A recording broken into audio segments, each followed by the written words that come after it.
तो अब पहली मेरी बात है कि जागृत और सुप्त मौनीय क्रम की अवस्थाएं हैं।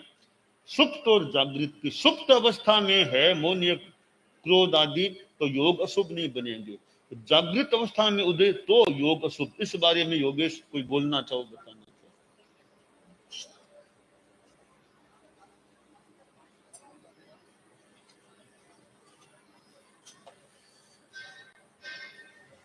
हमारे बहुत संयोजक तो मुख्य मुनि है, वे तो अभी थोड़े दूर होंगे, थोड़े यहीं कहीं, थोड़े ये यहाँ हैं, वो देखते हैं। तुम बोलो।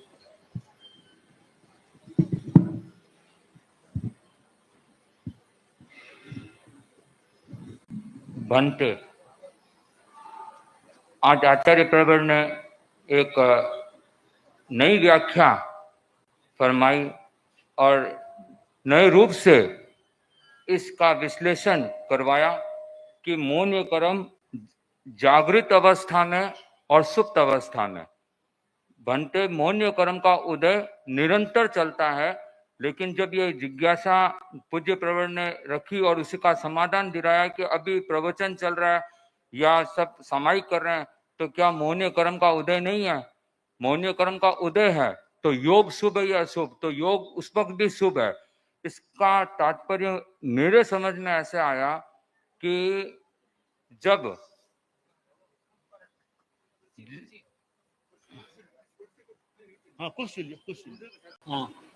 बनते, जब जीव सचेत है, यदि अप्रमत्त है, जागरूक है, या उस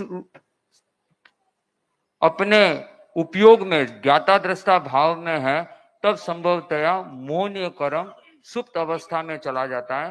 वो उदय तो रहता है, पर जीव की चेतना की अपनी सजगता के कारण, जागरूकता के कारण वह उसके साथ उसका योग अशुभ नहीं कर पाता।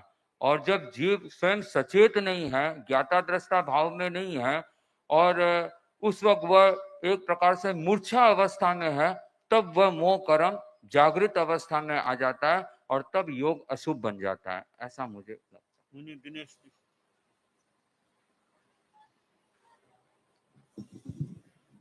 बनते, मैं पूज्य प्रवर की बात से ही इसको स्पष्ट करना चाहूंगा। गुरुदेव कई बार फरमाते हैं कि कषाय योग में नहीं आए। ये कषाय योग में नहीं आने का मतलब है कि योग शुभ है। जब योग हो रहा है, मन वचन काया की प्रवृत्ति, और वह कषाय योग में आ ही नहीं रहा है, तो वो शुभ ही है, अशुभ नहीं हो सकता। हालांकि उसके द्वारा तो पाप का बंधन हो रहा है, पर वो भीतर से हो रहा है, कषाय आश्रव से हो रहा है, न कि योग आश्रव से हो रहा है। वह योग आश्रव तभी अशुभ बनेगा जब कषाय योग के साथ जुड़ जाएगी। तो इसी बात को गुरुदेव ने फरमा दिया, सुप्त अवस्था, जागृत अवस्था। तो सुप्त अवस्था का मतलब कषाय योग में नहीं आया है, और जागृत अवस्था का मतलब कषाय योग में आ गया, इसलिए उसके द्वारा पाप का बंधन हो जाता।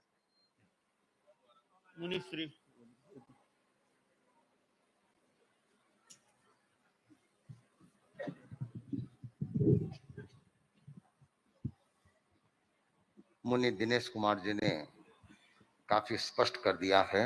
मूल बात यह है कि मोह की उदयावस्था और मोह कर्म की अनुदया अवस्था।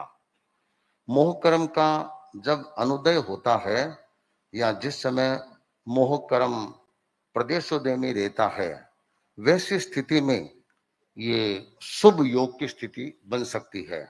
तो मूल बात यही है कि कषाय और प्रमाद ये जब योग में आते हैं तभी कर्म बंधन का क्रम बनता है, अन्यथा वह योग शुभ ही रहता है।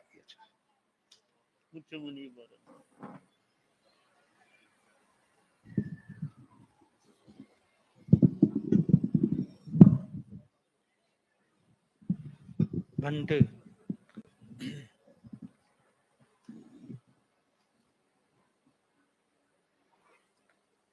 परम पूज्य गुरुदेव समय समय पर हम शिष्यों को नया नया नवनीत दिलाते रहते हैं, और उस के हम शिष्य लोग भी परम पूज्य गुरुदेव ने एक अच्छा और नवीन चिंतन दिवाया है कि मोहनीय कर्म की दो अवस्थाएं हैं, एक सुप्तावस्था, अवस्था। सुप्त अवस्था इस रूप की वह मोहनीय कर्म विपाकोदय में नहीं आता, प्रदेशोदय में रहता है और उसका एक तरह से अनुदय की सी स्थिति होती है, क्षयोपशम की सी। उस स्थिति में वह योग में न आने के कारण हमारे योग जनित अशुभ कर्मों के बंधन को वह नहीं करा पाता। और जब वह मोहनीय कर्म जागृत हो जाता है, जब मन वचन काय रूपी योगों में आ जाता है, मन में कषाय आ जाता है, वचन में कषाय आ जाता है, काया में कषाय आ जाता है, अर्थात वह कषाय एक जागृत अवस्था वाला कषाय है, वह हमारे पाप कर्म बंधन में मुख्य रूप से कारण बन जाता है। तो यह परम पूज्य गुरुदेव का यह चिंतन एक नवीन चिंतन है, नवीन दृष्टि है। और जो जयाचार्य की बात को ही परम पूज्य गुरुदेव ने एक नए वेशभूषा में, नए वेश के साथ, परिवेश के साथ प्रस्तुत किया है कि मोहनीय कर्म जब जागृत अवस्था में होगा तभी योग जनित पाप कर्मों का बंध होगा। जब मोहनीय कर्म सुप्तावस्था में होगा उस समय योग से सिर्फ शुभ कर्मों का ही बंध होगा, अशुभ कर्मों का बंध हो ही नहीं सकता। अब जो बात है कि हम और इसको तात्विक दृष्टि से देखें, अशुभ योग कौन सा भाव और शुभ योग कौन सा भाव। अशुभ योग होगा भाव 2 उदय पायनानिक, शुभ योग भाव 4 उदय वर्जिन, उदय को छोड़ करके, है ना। इसका मतलब शुभ योग जो भी होता है वह उदय के कारण से नहीं हो सकता। शुभ योग भाव कितने होंगे? शुभ योग भाव 5, मानो उदय भी साथ में लिया है ना, तो वो उदय कौन सा, किसका उदय लिया है? वो नामकरण का है। जहां मोहनीय की बात करेंगे तो मोहनीय का उदय कारण नहीं बनेगा, नहीं, शुभ योग का।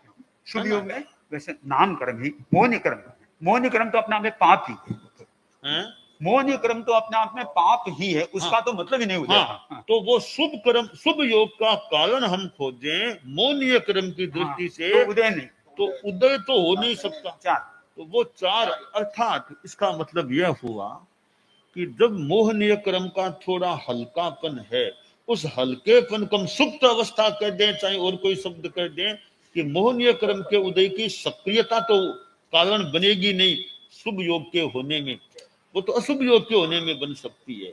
अब जो कह भी कि उदय कारण नहीं है, तो क्या मोहनीय का उदय भीतर में है नहीं? क्या है तो सही, मोहनीय उदय तो है, और अब अरे योग जो मेरा है उसके संदर्भ में मोहनीय कर्म कोई सक्रिय नहीं है।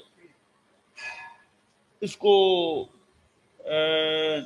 सुप्त जागृत की जगह चाहे तो दूसरे शब्द काम में लिए निष्क्रिय और सक्रिय। मोहनीय कर्म का उदय जहां निष्क्रिय है, यानी इस योग के संदर्भ में, तो वहां योग शुभ रहेगा, सक्रिय हो जाएगा तो योग अशुभ हो जाएगा। और बनते ये सक्रिय निष्क्रिय सुप्त जागृत, ये शब्द अपने आप में परफेक्ट शब्द है, अपने आप में परफेक्ट है, मतलब एकदम सही शब्द है। हाँ। क्योंकि विपाक को साथ में लेना इतना न्याय संगत संभवतः नहीं होगा। मतलब मोहनीय कर्म विपाक में नहीं है, ये कहना थोड़ा सा दिक्कत पैदा हो जाएगी, पर सुप्त जागृत ये बहुत अच्छा शब्द है। क्योंकि विपाक में तो मोहनीय कर्म वैसे है ही है, वो तो है ही है,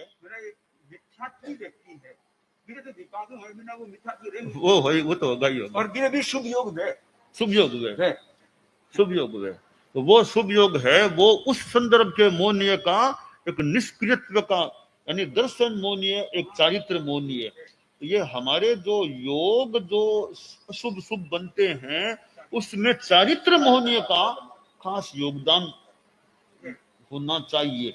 तो चारित्र मोहनीय है तो उसका भी यो भीतर में विपाक भी संभवतः चलता है, तो उस वो निष्क्रिय रूप हो गया सुप्त, तब योग शुभ रहेंगे। तब जब सक्रिय उत्तेजित जागृत, तब योग अशुभ हो जाएंगे। ये एक विचार मन में उत्पत्ति, कसाय की उत्पत्ति में वो सक्रियता कह दे उत्पत्ति के, क्यों योगेश जी? ठीक है, ठीक है।